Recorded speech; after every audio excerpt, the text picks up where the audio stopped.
Hey everyone, welcome back to the channel. I am Abhishek, and in this video we're gonna solve merge to shorter list. So if you haven't subscribed to our channel, do subscribe to my channel. And now let's start our today's video. So let's first understand this question. The question is about merge to shorter list. Now it is an easy level question from LeetCode. So the question states that we are given two shorted linked lists, right? Now, and what we need to do is that we need to merge these two shortest linked lists in a shorted fashion, right? So you can consider this example. So we are given the first linked list as 1, 2 and 4, while the second linked list as 1, 3 and 4, right? So after merging and sorting, the linked list becomes 1, 1, 2, 3, 4, 4, right? Now let's understand this question with more examples. Let's say that we're given linked list as 1, okay, which is pointing to 2, right? And there is another linked list which is pointing to 3, right? Now it's a sorted linked list, right? This is let's consider it to be L1, right? So let's consider that this is your L1. Let's take another linked list, L2, which is also sorted, right? So let's consider this L2 as 3, right? Next, there is 5 over here, right? No, so let's consider these two linked lists, right? So the result will be 1, 2, 3, 3, 5, right? Now, how we are going to do this, right? So at first, what you can do is that we can at first keep two pointers over here, right? Let's say that we keep a pointer over here, and there is another pointer which is over here, right? And this pointer points to the head of L1, and while this pointer points to the head of L2, right? Yeah, let's consider this to be H1. Okay, H1, right? Head 1, or then this is your head 2, right? Now, out of this H1 and H2, which is smaller? We found that H1 is smaller, right? So we just store it in a vector, right? At first, now let's talk about the brute force solution at first. So let's store this 1 in a vector, okay? So yeah, let's consider a vector v, right? Which we are storing it over here, right? Now, we have already written this down. Now we need to move this pointer. Let's move this pointer over here.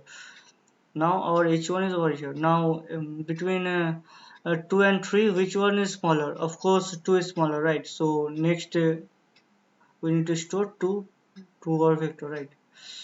Then again we need to move this head, right? H1, that is, now h1 is currently pointing to 3, right? Now between 3 and 3, we know that they both are equal, right? It doesn't matter which one you increment. Let's increment h2 only, okay? So if you move, so now 3 is stored over here, right? Now if you move h2, now h2 is going to point over here, right? Now between 3 and 5, which one is smaller? 3 is smaller, right? Again we are going to do right 3, right? Now when you move h2 h1, now this tree is pointing to null, right? Yeah, this tree is will be pointing to null because it's the end of the linked list, right? So when this h1 is pointing to null, right? Now we need to see that what we need to print all those elements which are present in which are left in list 2, right? That is in linked list 2. So we know that 5 is remaining, right? So we just print 5. So once the vector once our sorted elements are stored in our vector, what we're going to do, we consider a new linked list, right?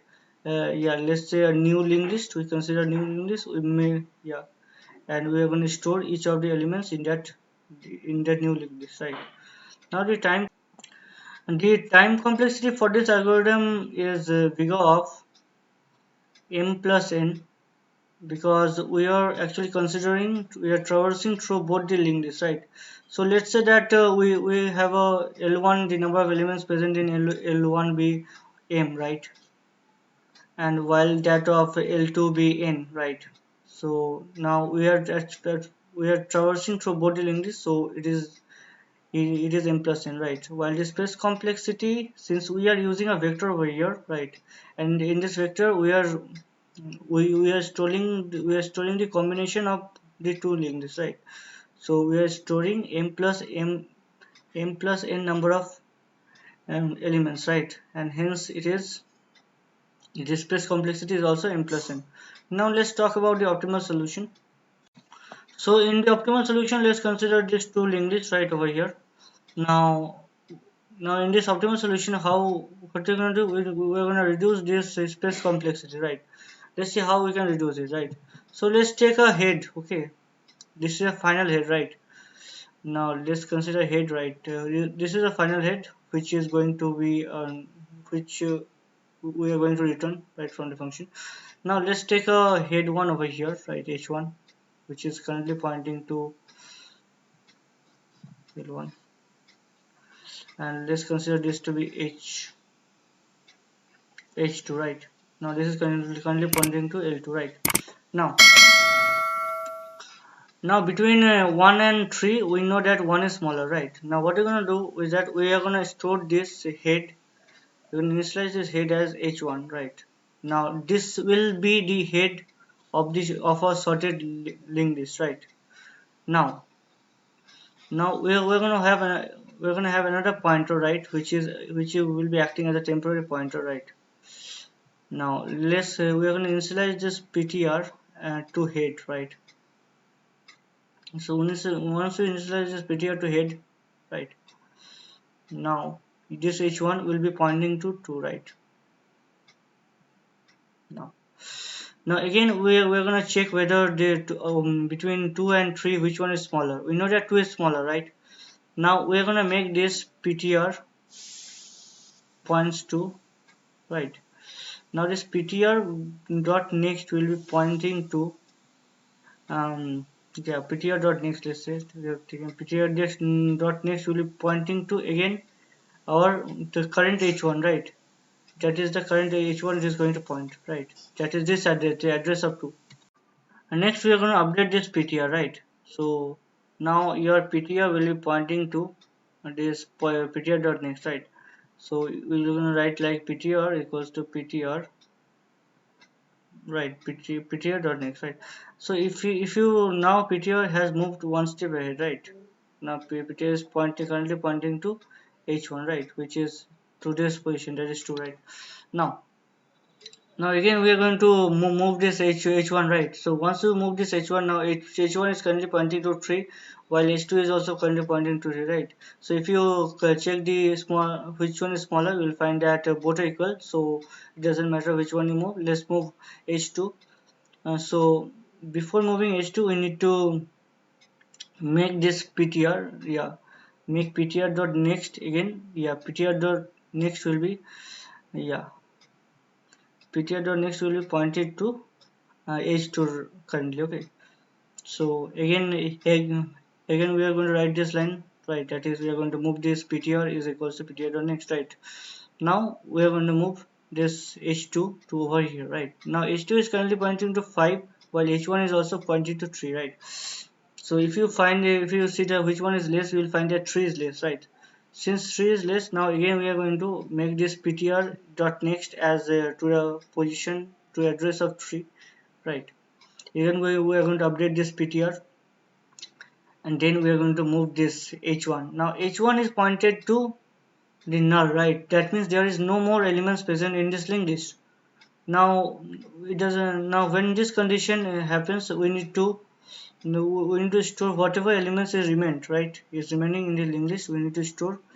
Keep on storing in our ptr. We can just write it as like ptr dot ptr dot next is equals to this, right? And that will work. We don't have to go for this other elements, right? If you write this like ptr dot next equals to this, give the address of this element, then it will work, right? So after that, yeah, and that's how it will. And then we are going to return the head, sorry, which you have stored, right? Final. Then this head we need to return, right? The time complexity for this algorithm is bigger of m plus n, right, where m is the, let's consider m to be the number of elements present in list 1, while n is the number of elements present in list 2, right. So since we are traversing through both the linked list, both the elements of linked list, hence the time complexity is big O of m plus n. While the space complexity for this algorithm is big O of 1, right, and because we are not using any extra space over here, right. Now let's get to the code for this algorithm. So now let's get to the code for this algorithm. So over here we have taken a function over here, and we have taken two parameters L1 and L2. So at first we are checking whether our L1 is equals to null or not. If we find that L1 is equals to null, that is there is no element present in L1, then we are just going to return L2 because it is already sorted. Now if we find that L2 is also null, if we find that L2 is null, right, then we are going to just return L1 right over here. Then we are going to we have taken two pointers, that is ptr and head over here. Next we are going to check whether our L1 of val is less than the L2 of val, that is the first element of L1 is less than that of L2. If this condition is satisfied, then we are going to update our ptr as L1 and our head as L1 too. And next we are going to update our L1 as L1 of next, right. If this condition is not satisfied, right, then we are going to move to the else block. In the else block we are going to store L1 to ptr. We are going to store, yeah, next we are going to do the same thing with L2, the similar thing as we have done in L1, right. The next in the while loop we are going to check whether our L1 of L1 is not equals to null, right, and then our L2 is also not equals to null. If those two conditions satisfies, right, then it will be going inside this while loop. Next it will check whether our L1 of val is less than the L2 of val. If this condition is satisfied, then we are going to update our ptr of next is as L1, right. Next we are going to update our L1 as L1 of next, right. So if this condition, if it doesn't go to this condition, next what we're going to do is that we're going to update our ptr of next as L2 and make our L2 as L2 of next, right. And coming out of these conditions, if else condition block, we are going to update our ptr as ptr of next, right. So coming out of while loop, we are going to check whether our is there any element left in L1. If we found that there is elements present in L1, then we are going to just point this ptr of next to L1. And if we found that there is elements present in L2 even after coming out of this loop, right, then we are going to store that L2 in ptr of next, right. And finally we are going to just return the head, right. Now let's run this code for this algorithm. So if you run this code, then let's run this code. Then C is accepted, right. So that's all for today. If you like this video, do hit the like button, share it with your friends, and subscribe to the channel and press the bell icon in order to get the latest notification first.